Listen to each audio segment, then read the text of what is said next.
Escuelas de la UNAM continúan en paro tras 9 días de los hechos violentos registrados en Rectoría.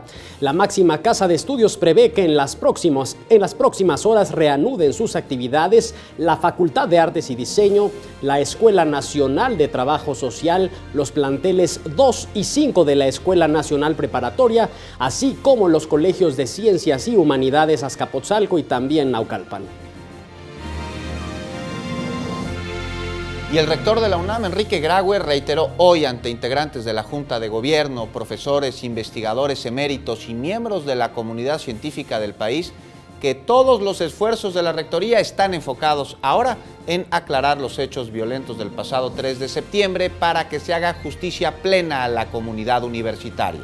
Además, el rector aseguró que no descansará hasta que se detenga a los responsables, por lo que se mantiene a la espera de las resoluciones de las autoridades competentes, pues insistió, desde el mismo día de los ataques, la UNAM presentó las denuncias correspondientes ante la Procuraduría General de Justicia de la ciudad.